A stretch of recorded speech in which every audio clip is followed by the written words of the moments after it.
আমরা এখানে যেটা দেখাচ্ছিলাম যে স্টাইলটা আমরা নিজেরা নিজের মতো তৈরি করে নিতে পারি। আরেকটা হচ্ছে রেডি স্টাইল আছে, সেখান থেকেও করে নিতে পারি। আমরা রেডি স্টাইলে দেখা যায় যে অনেক সময় যে স্টাইলটা থাকে পছন্দ হয় না, সেক্ষেত্রে আমরা কোথা থেকে কিভাবে নিয়ে আসবো এটা একটু ডিটেলস দেখাবো। স্টাইল না, কোথা থেকে স্টাইল আনতে হবে? উইন্ডো স্টাইল, এখানে স্টাইল আছে, অনেক স্টাইল আছে, ফেব্রিক স্টাইল, উডেন স্টাইল, ডোরা কাটার স্টাইল। যদি স্টাইল পছন্দ না হয় বা আরো দরকার হয় তাহলে কি করব, এইখানে যে অপশন আছে, এই যে এখানে লোড স্টাইল বা নিউ স্টাইল, ইম্পোর্ট স্টাইল, এটা যদি থাকে তাহলে অনেক সময় আমাদের আর থাকে না। ইম্পোর্ট করবো কোথা থেকে? ইন্টারনেট থেকে এগুলো ডাউনলোড করে নিতে হয়। এই জন্য এটা আমরা করি না, কারণ হচ্ছে এখানে যা আছে এটাই, এগুলো কিনতে হয় অনেক সময় টাকা দিয়ে। যেমন ফেব্রিক আছে, ফ্লাওয়ার আছে, ন্যাচারাল আছে, এগুলো হচ্ছে ডিফল্ট। আর এখানে দরকার হয় হচ্ছে নিউ স্টাইল অথবা import style, export selected style. আমরা ইম্পোর্ট করবো কোত্থেকে? এখানে স্টাইল ফাইল ইন্টারনেটে সার্চ দিলে পাওয়া যায়। আমাদের এত দরকার নেই, আমাদের কি আছে এখানে ফেব্রিকের মধ্যে কয়েকটি স্টাইল আছে, ফ্লাওয়ার আছে, আর হচ্ছে ন্যাচারাল আছে। আমরা যে কোনো একটা স্টাইলকে অ্যাপ্লাই করে দেবো। তাহলে আমাদের ঢাকা লেখাটা একটা স্টাইলে চলে আসলো। এটাকে আমরা কন্ট্রোল টি দিয়ে ছোট বড় প্রয়োজনে করে নিতে পারবো।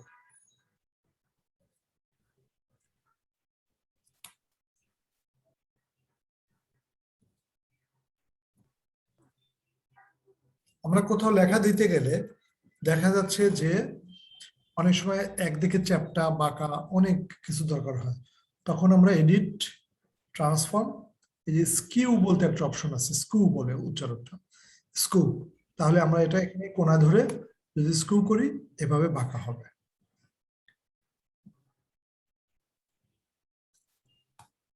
আর যদি ডিস্টর্ট দেই, ডিস্টর্ট, এটা শেষ না হলে ডিস্টর্ট হবে না।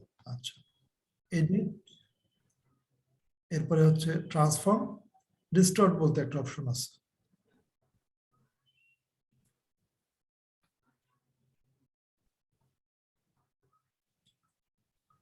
ডিস্টর্ট ইমেজের ক্ষেত্রে প্রযোজ্য। এখানে আছে রোটেট, আমরা হয়তো 90 ডিগ্রি কোণে ঘোরাবো, বা এটা এমনিতেও আমরা ঘোরাতে পারি। কত ডিগ্রি এটা দেখা যাচ্ছে,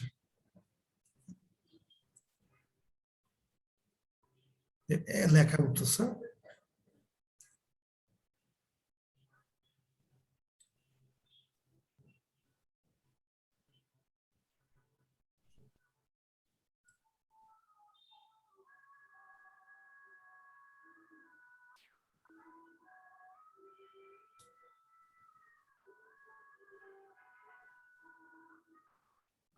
ঠিক আছে, এই হচ্ছে আমাদের টেক্সটের দুটো অপশন, একটা হচ্ছে মাস্কিং লেয়ার, এই হরিজন্টাল, আর একটা হচ্ছে ভার্টিক্যাল। এবার আমরা আসব, এই যে দুটো টুলস আছে, মাস্ক টুল, ওটাও কিন্তু হরিজন্টাল ভার্টিক্যাল। আপনারা এটা মাস্কিং টুল দিয়ে এখন করবেন।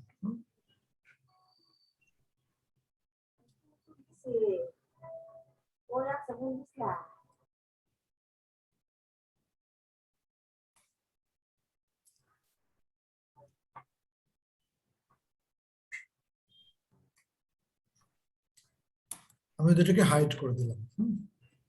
মাস্কিং টুল, মাস্কিং টুল হচ্ছে যেটাই লিখবো ওটার একসাথে গায়ে লেগে যাবে, যেমন ঢাকা,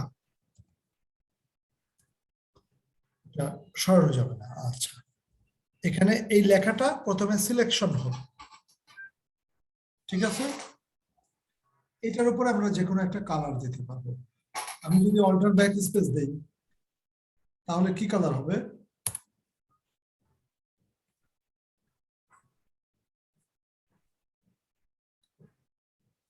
আচ্ছা, অল্টার ব্যাক স্পেস না, আমরা গ্রেডিয়েন্ট দিয়ে শিখি, এরপরে অল্টার ব্যাক স্পেস দিচ্ছি। আচ্ছা, এখানে একটা টুলস আছে, এই যে গ্রেডিয়েন্ট। হ্যাঁ, এখানে গ্রেডিয়েন্ট আছে। গ্রেডিয়েন্টটা কি? অনেক রকম গ্রেডিয়েন্ট আছে। এখানে ব্লু গ্রেডিয়েন্ট আছে, বেসিক গ্রেডিয়েন্ট আছে, পার্পল গ্রেডিয়েন্ট আছে। সাপোজ এই গ্রেডিয়েন্ট আমরা নিলাম, তাহলে এটা হচ্ছে লেখাটা টান দিলে এটা আমাদের নতুন লেয়ার নেওয়া উচিত। এভাবে টান দিলে এটা হয়ে যাবে। যেদিকে টানবো, যদি এইভাবে টানি তাহলে ওইটার মতো করে হবে, যদি এটার মতো টানি তাহলে ওই স্টাইলে গ্রেডিয়েন্ট হবে। আর যদি অল্টার ব্যাক স্পেস দেই তাহলে ফুল এই ফোর কালারের মতো হবে। আর গ্রেডিয়েন্ট দিলে এই যে গ্রেডিয়েন্ট আছে, ওকে, এটা টান দিলে গ্রেডিয়েন্টের মতো করেই হচ্ছে। তাহলে আমরা যদি এই গ্রেডিয়েন্ট দিই এরকম হবে। কন্ট্রোল ডি দিলে ডিসিলেক্ট হবে, তাহলে কিন্তু এখানে গ্রেডিয়েন্ট হলো। এটাকে আমরা যদি আবার ড্রপ শ্যাডো দিই, বেভেল অ্যাম্বুশ দিই,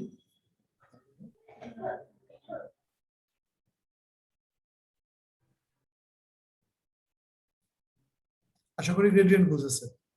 গ্রেডিয়েন্ট অনেক কাজে লাগে, যেমন আমরা নতুন একটা যখন কোনো ব্যানার ডিজাইন করব, তখন আমি A4 সাইজের একটা পেজ দিলাম, এটার উপরে আমরা গ্রেডিয়েন্ট দিতে পারি। গ্রেডিয়েন্ট কিভাবে দেবো? এই গ্রেডিয়েন্ট টুলের উপর ক্লিক করে টান দিলেই কিন্তু গ্রেডিয়েন্ট হয়ে যাবে। এই গ্রেডিয়েন্টের অনেক রকম কালার আছে, এই কালারটা চেঞ্জ করা যাবে। এরপর যদি এখানে কালার দেই, সাপোজ আমি গ্রেডিয়েন্ট দেবো নীল আর লাল, তাহলে এখানে ক্লিক করে এই কালারটা আমি লাল দিয়ে দিলাম, তাহলে হচ্ছে ইয়েলো, বেগুনি। এটা বাদ দিলে কিন্তু দুই কালার হয়ে যায়। এখানে আবার বিন্দু বিন্দু করে কালার বসিয়ে দেওয়া যায়, যতগুলো বিন্দু দেব। সাপোজ এটা নীল দিলাম, ওকে, এখানে দিলাম আবার অন্য কালার, এখানে দিলাম গ্রিন। তাহলে আরো যদি দরকার হয় আমি এখানে আরো অন্য কালারও দিতে পারবো। এই যে একটা গ্রেডিয়েন্ট তৈরি হয়ে গেল। তাহলে এখন যদি এটা দিয়ে টান দিই তাহলে ওইরকম টাইপের গ্রেডিয়েন্ট হবে। গ্রেডিয়েন্ট ব্যাকগ্রাউন্ড তৈরির জন্য খুবই চমৎকার একটা জিনিস। এটারও কিন্তু আবার স্টাইল হয়। আমি হয়তো এই স্টাইলের দিলাম, এই চেঞ্জ হয়ে গেল, তখন কিন্তু গ্রেডিয়েন্ট থাকে না। অর্থাৎ আমাদের রেকর্ডেড যে গ্রেডিয়েন্ট সেটা কাজ করবে। আর আমি যদি এই গ্রেডিয়েন্ট দিয়ে টান দিই তাহলে আমার উল্লেখিত কালার দিয়ে গ্রেডিয়েন্ট হবে।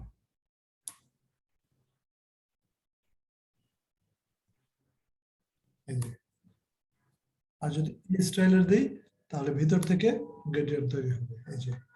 আর যদি এই স্টাইলের দিই তাহলে ডায়মন্ডের মতো করে তৈরি হবে গ্রেডিয়েন্ট। আর যদি এটা দিই তাহলে ওটা দুই পাশ এবং মাঝখান মিলে তৈরি হবে। আর যদি এদিকে টানি তাহলে লম্বা লম্বা ভাবে এইভাবে তৈরি হবে। আর যদি এইভাবে টানি এটাও বিন্দু আকারে তৈরি হবে। আর যদি এটা দিই তাহলে এক পাশ হালকা এক পাশ ডিপ। আশা করি গ্রেডিয়েন্ট দিতে পারবেন। তাহলে মাস্কিং টুল এবং গ্রেডিয়েন্ট টুল এই দুইটা দিয়ে একটা ব্যানার তৈরি করেন। আমি স্টপ করে দিচ্ছি।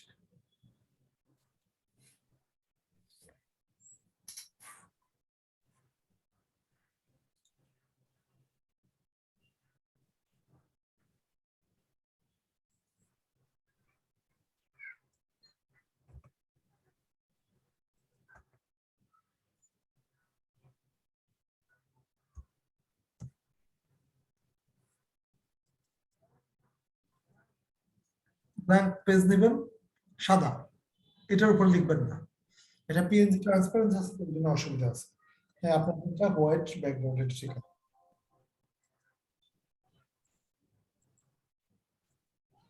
মুভ টুল নিয়ে আগে ক্লিক করতে হবে। মুভ টুল, হ্যাঁ,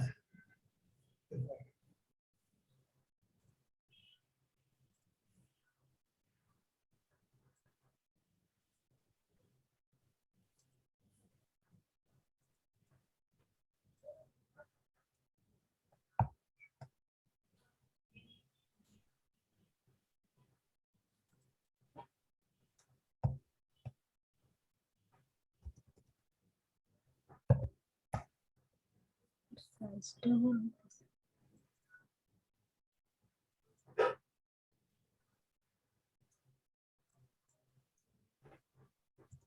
বলি, যখন মাস্কিং টুল নিতে হবে তখন একটা নতুন লেয়ার নিতে হবে। ওই লেয়ারের নিচের দিকে রিসাইকেল বিনের পাশে যে আইকনটা আছে প্লাস দিতে হবে, না হলে এটা সমস্যা। স্যার লেখাগুলো তো বড় হইতেছে। না এখন হবে না, এটা সমস্যা, আপনি আবার প্রথম থেকে করেন। ওই টুল যেমন পরেও বড় করা যায়, এটা আর পরে বড় করা যায় না। এটা হচ্ছে লেখা হয়ে গেলে তখন টেনে বড় করা যায়, এই অবস্থায় বড় করে হবে না। স্কেপ দেন, হ্যাঁ ব্যাস। সব জিনিস তো স্মুথলি হয় না, দু একটা জিনিস একটু ডিস্টার্ব করতেই পারে। এখানে একটা নতুন লেয়ার নিতে হবে, এটা হচ্ছে বড় কথা। নিচের দিকে বা রাইট ক্লিক করে নিউ লেয়ার, এটা তো ওই লেয়ারই তৈরি হলো, কিন্তু এর উপরে আরেকটা লেয়ার তৈরি হবে। হ্যাঁ হ্যাঁ, এটা হচ্ছে নিউ লেয়ার, ইয়েস। এরপর গ্রেডিয়েন্ট দিতে হবে। অটো সিলেক্টটা বাদ দেন তো, উপরে ওই মুভ টুলের উপরে ডান পাশে অটো সিলেক্ট আছে, এখানে না, বাম পাশে টুল বক্সের, হ্যাঁ অটো সিলেক্ট দিলে পিছনটা ধরে ফেলবে। এবার আপনি মাস্কিং টুল নেন,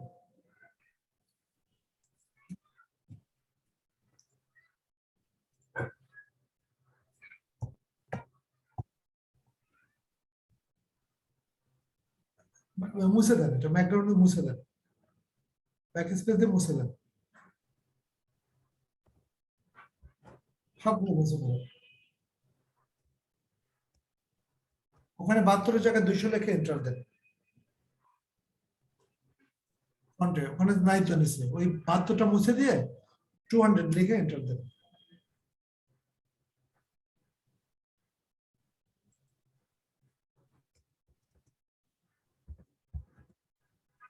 এন্টার, এন্টার দিতে হবে, এন্টার দিতে হবে, হ্যাঁ। এবার লেখেন।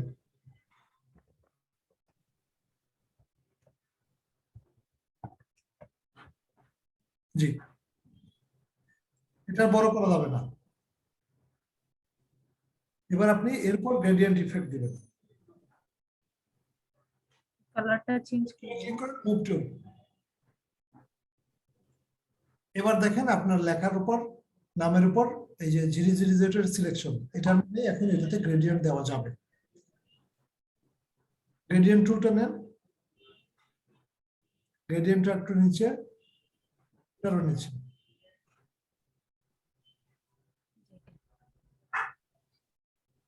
না, ওটাও না, আপনি ওখানে ডাবল লাইন করে নেন, আমি বুঝতে পারবো ওখানে।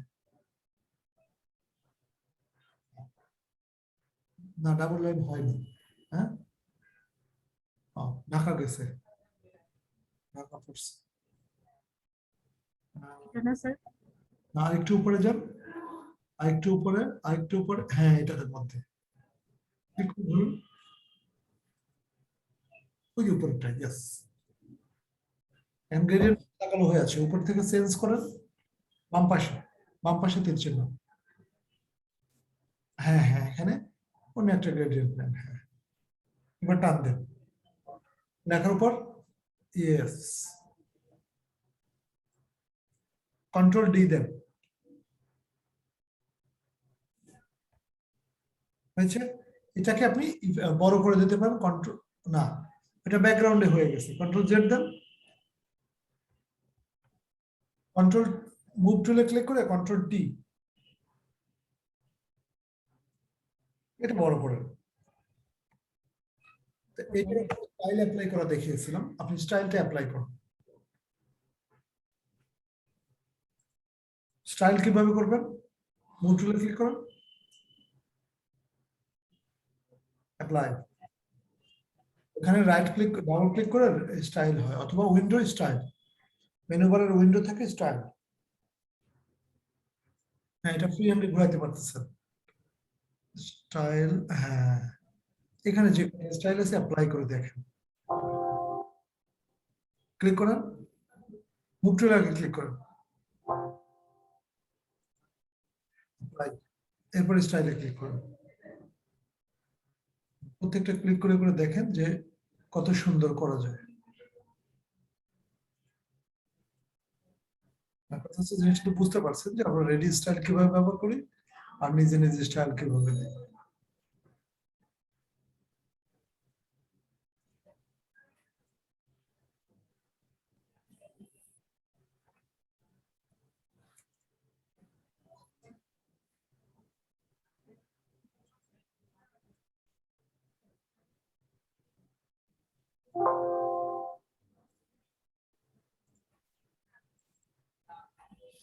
এটার যদি স্টাইল কম পড়ে ওই যে উপরের 3টা দাগ চিহ্ন আছে না, দাগ দাগ, ওই স্টাইলের উপরে, স্টাইল প্যালেটের উপরে আর একটু ডাইনে, হ্যাঁ ক্লিক করেন, লোড স্টাইল, লোড স্টাইল, এখানেও নাই, বোঝা গেছে এটা বাদ। এটা স্টাইল সাধারণত কিনতে হয়, ফ্রি বেশি থাকে না ফটোশপে। আপনার তো এই সফটওয়্যারের দাম হচ্ছে, ফটোশপের দাম হচ্ছে বাংলা টাকায় 70,000 টাকা, সেই 70,000 টাকার জিনিসটা আমার ফ্রি ব্যবহার করবো। ঠিক আছে, এখন আমরা যদি ব্যাকগ্রাউন্ডে একটা গ্রেডিয়েন্ট দিতে চাই তাহলে কি করতে হবে?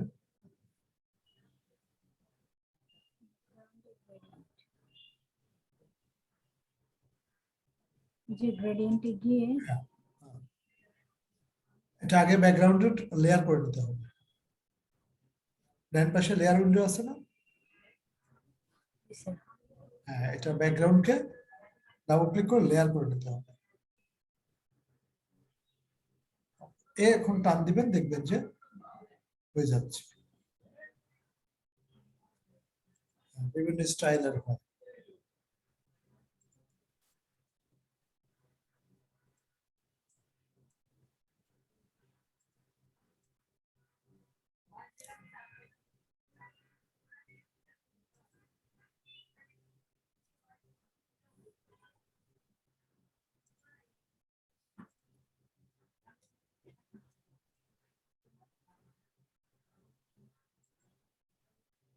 Yes, এটাই আমরা চাচ্ছিলাম। এখন উপরেরটা যে জান্নাত লেখা, এটার উপর যদি বেবেল করতে চাই, বেবেল বা শ্যাডো, তাহলে কি করতে হবে? ওই লেয়ার ওয়ানকে ডাবল ক্লিক করে, হ্যাঁ ডাবল ক্লিক, ওখানে যে বেবেলের নম্বর লাস্ট আছে, ওকে ওকে, উপরে ডাইন পাশে ওকে দিলেই হচ্ছে।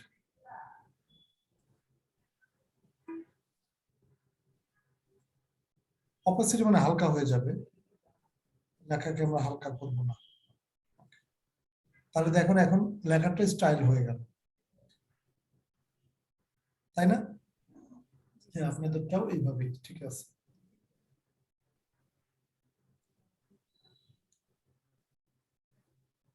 তাহলে হোমওয়ার্ক কি দিব? হোমওয়ার্ক হচ্ছে, মনে করেন আমরা সুন্দরবন বেড়াতে যাব জানুয়ারির 1 তারিখে 2022 সালে, নাকি দুবাই? না, দুবাই অনেক কস্টলি, দুবাই যাওয়া যাবে না। সুন্দরবন যাব 1 জানুয়ারি 2022 সালে সকাল 8টায় আমরা রওনা দিব। কোত্থেকে? ধানমন্ডি 32 নম্বর থেকে। তাহলে এরকম একটা কল্পনা করে হোমওয়ার্ক থাকবে একটা ব্যানার তৈরি করা, যে ব্যানারের মধ্যে ছবি দিবেন, যে ব্যানারের মধ্যে লেখা দিবেন, ভেনু দিবেন, এক একটা এক এক রকম দিবেন, কোথাও গ্রেডিয়েন্ট দিবেন। মোট কথা আমি আজকে যা শিখেছি সেগুলো অ্যাপ্লাই করে একটা মনের মতো করে ব্যানার তৈরি করবেন। ব্যানারের মূল রহস্য আমরা আসলে ইলাস্ট্রেটরে আরো সুন্দর করে শিখবো, বাট এটা আমাদের জানতেই হবে। তাহলে আমাদের হোমওয়ার্ক মূলত হচ্ছে ফটোশপ দিয়ে ব্যানার। আমরা ইলাস্ট্রেটরে যাই শিখেছি ভবিষ্যতে, এখন শিখলাম হচ্ছে ফটোশপ। সো ফটোশপে আমরা 2022 সালের 1 জানুয়ারি সকাল 8টার সময় ধানমন্ডি 32 থেকে রওনা দিব এই উদ্দেশ্যে। আয়োজনে ব্যাচ গ্রাফিক্স ডিজাইন ব্যাচ 6, কথাগুলো মনে থাকবে? আপনারা লিখে নেন কাগজে, তারপরে ব্যাচ 6 গ্রাফিক্স ডিজাইন। এই ব্যাচ 6 থেকে আমরা সুন্দরবনে বেড়াতে যাব 1 জানুয়ারি। কল্পনাই করিনি, যাই আর না যাই। তাহলে এটাকে আমরা একটা ব্যানারের মাধ্যমে ফুটিয়ে তুলতে চাই। এটা নিজস্ব আইডিয়া থেকে এটা আপনারা করবেন, যেহেতু বাড়তি কাজ দিচ্ছে না, কালকে আবার ক্লাস আছে। আগামীকাল যথারীতি সন্ধ্যা 7টা। তাহলে আজকে এ পর্যন্তই। আমি রেকর্ডিং গুলো কিছুক্ষণ পরে আপলোড করে দেবো। জি স্যার, আসসালামু আলাইকুম। ওয়ালাইকুম আসসালাম।